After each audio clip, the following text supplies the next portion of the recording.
Welcome back to the secrets of superpowers. This was the biggest failure in the history of US intelligence. This was a betrayal. Imagine, in early October 1962, Soviet cargo ships, named after Soviet poets, slowly entered Cuban ports, carrying a cargo that could destroy life on this planet. This was Operation Annihilation. Not an official military mission, but the biggest lie in human history. Disguised as shipments of grain and agricultural machinery, Soviet R-12 missiles, camouflaged near banana plantations and palm trees, were unloaded under the cover of night. Their range, 2,400 kilometers. This meant the heart of America, Washington, New York, key military bases, were under threat.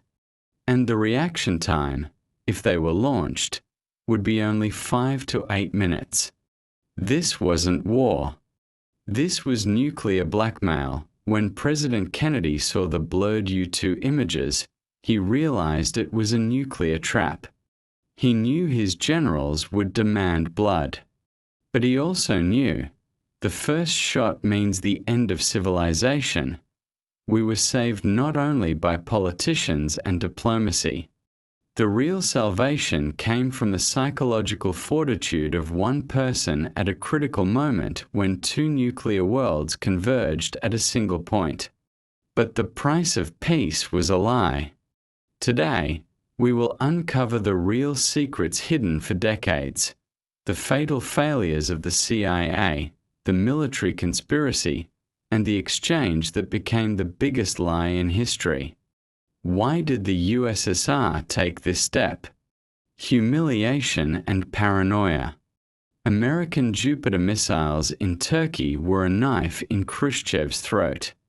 He needed retaliation. He needed asymmetric blackmail to restore a semblance of parity. Operation Annihilation was a masterpiece of disinformation. Soviet soldiers were issued felt boots, sheepskin coats, and skis to simulate deployment to the north, while they were sailing to Cuba. This circus of lies was so effective that the CIA missed most of the deployment. Soviet military personnel even camouflaged missile parts as lumber and large fuel barrels to hide them from aerial and space reconnaissance. Khrushchev didn't want war. He wanted an exchange. But, just like with MKUltra, secret operations always spiral out of control. His bluff nearly destroyed the world due to a single fatal protocol error. Khrushchev was sure he had the perfect plan to balance the nuclear parity without building expensive ICBMs. He believed Kennedy would fear public opinion and agree to a deal. His overconfidence was based on an illusion of control that almost set the world ablaze.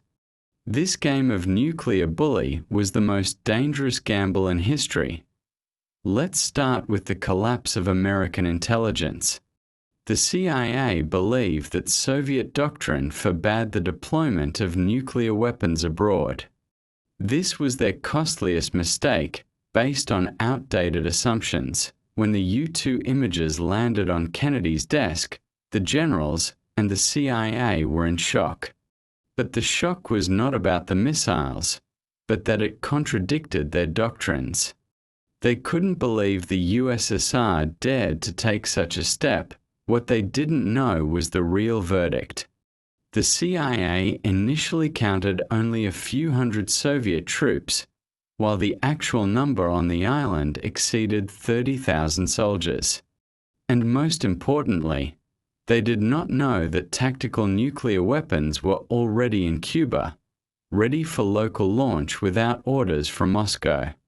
Every American general who demanded a surgical strike was actually demanding nuclear suicide. They were ready to sacrifice millions for their own pride. This blind faith that the USSR would adhere to its then outdated doctrines paralyzed intelligence, the American reconnaissance. Ship Theodore Roosevelt spent several days near Cuba but failed to detect the ships carrying the missiles due to bad weather and masterful camouflage. This was the final window of opportunity for the USSR. The CIA later admitted that their negligence was caused by prejudice. They believed it was impossible. This overconfidence and belief in their own analytical infallibility turned intelligence into a betrayal of facts, for which millions of lives would later have to pay. The first suspicions arose when Cuban refugees reported huge, inexplicable objects being transported at night, and soldiers in strange uniforms who do not speak Spanish. But the CIA dismissed this, calling it Cuban rumors. This was a warning sign that no one heeded. Kennedy rejected the military solution. He chose quarantine.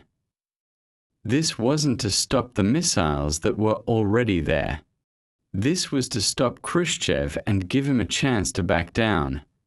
Khrushchev initially scoffed at the blockade and ordered the ships to continue. But he suddenly stopped them. Why? Because he saw that Kennedy was not bluffing. This was a game where both leaders had to look strong, but both were mortally terrified. The American fleet hunted Soviet submarines. They had no idea that some of these subs carried nuclear torpedoes. They were playing underwater cat and mouse with a weapon that could end the world. This was madness, and it was deliberately hidden from the public. Kennedy established the blockade line. As the Soviet ships approached, the world stood still. But Khrushchev turned the missile ships around just hours before the confrontation. He did this without public announcement. This was an act of negotiation disguised as retreat. It gave Kennedy the public victory he needed to avoid war. He offered the enemy a lifeline to avert the end.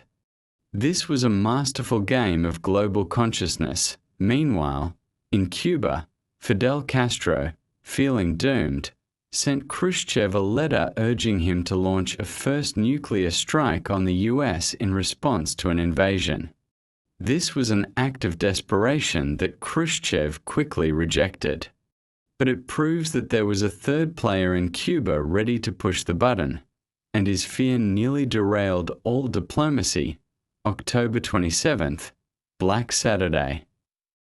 The day when incidents spun out of control of Moscow and Washington, the U-2 plane is shot down over Cuba. This was not a Kremlin decision. It was a chaotic, unauthorized shot by a panicked Soviet officer on the ground. The human factor nearly led to a world war. Generals once again demanded an immediate retaliatory strike. They claimed it was direct aggression. But Kennedy, intuitively, held back again. He correctly surmised that it was an accident, not Khrushchev's order. Kennedy knew the USSR had control issues with its forces. His decision not to respond to the strike with a strike, but to assume it was a local error, prevented escalation. This was a case where a correct assumption replaced accurate intelligence that on the same day, another American plane, collecting air samples, accidentally flew into USSR airspace over Siberia. The USSR scrambled fighters. This error was quickly corrected. But imagine, 2 accidental incidents in one day, spinning out of control, could have triggered a nuclear exchange. The world was balancing on a knife edge due to bureaucratic mistakes and nerves that in the White House that day. Kennedy was prepared to announce a full-scale invasion on Monday, October 29th, if Khrushchev did not back down.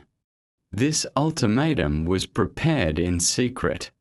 If negotiations failed on Sunday, the invasion would have begun, and with it, the use of Soviet tactical nuclear weapons in Cuba. This was the last possible moment for salvation. This story has its hero, who was forgotten for 40 years. Vasily Arkhipov. The USSR submarine B-59 was shaking from depth charges dropped by American destroyers. The American ships were dropping charges. They just wanted to force them to surface. But the crew had no contact with Moscow. They were convinced they were under attack. Commander Savitsky and political officer Maslenikov, 2 out of the 3 required votes, voted for nuclear launch. Arkhipov, the chief of staff of the brigade, was the only one who remained calm. He entered a fierce argument with the commander. Under Soviet protocol, he had veto power. He stood against 2 overheated and exhausted officers. He not only said no, he convinced them to surface. Arkhipov did not save the world with a heroic shot. He saved it with his doubt and by maintaining composure when the whole world was burning around him. This story proves the fate of humanity can depend on a single person in a metal tube. And this is the most shocking truth of the Cuban Missile Crisis. Why was Savitsky so determined? He was convinced that Moscow was already destroyed and that he had to act to retaliate. His mind was broken by the pressure. Archipov's decision was a triumph of logic over the panic that had engulfed the command staff. We owe him our lives. The heat was so unbearable that officers were losing the ability to think rationally. The submarine's batteries were draining, and the air purification was failing. The crew was fighting a battle for survival against a ship turning into a coffin, and this pushed them toward the nuclear button. Arkhipov spent nearly an hour negotiating with Savitsky, using all his arguments to avert the fatal decision. If you think the world was saved by honest negotiations, you are deeply mistaken. I in the shadows, Robert Kennedy and Ambassador Dobrynin negotiated the rescue. Publicly, the USSR was withdrawing the missiles. But the real price was high.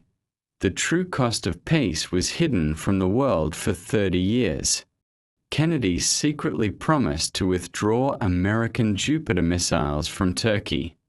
This was a direct, equal exchange of missiles for missiles. Kennedy concealed this part of the agreement from the American people, from Congress, and even from most of his generals. Why? To preserve the myth of a complete U.S. victory. It was a cynical, but vitally necessary act of deception.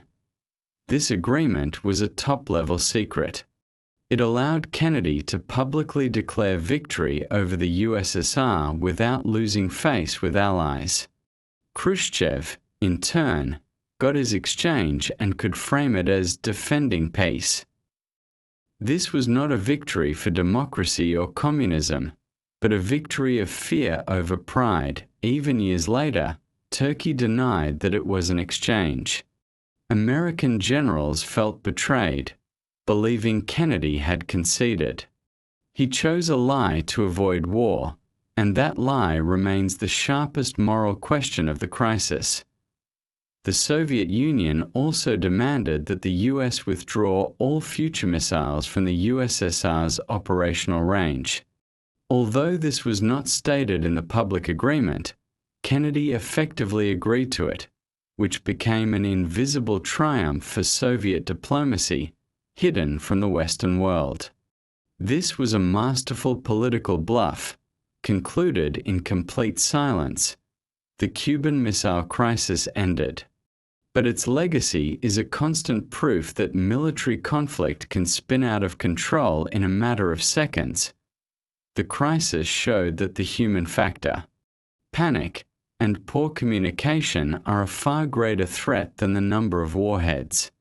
As a result, the hotline was established between the White House and the Kremlin. The Cuban Missile Crisis is not a story of victory. It is a story of survival. We were saved not by strategic genius, but by the realization that the worst enemies can unite to avert the end. History still has not revealed all the details that saved us from Armageddon, and no one knows how many more Vasily Archipovs, hidden in the shadows, are keeping the world afloat. The real lesson, the conclusion of the Cuban Missile Crisis, is not that one must be stronger, but that one must be wiser and willing to compromise in the shadows. Because in public, under the lights of the cameras, politicians always choose pride.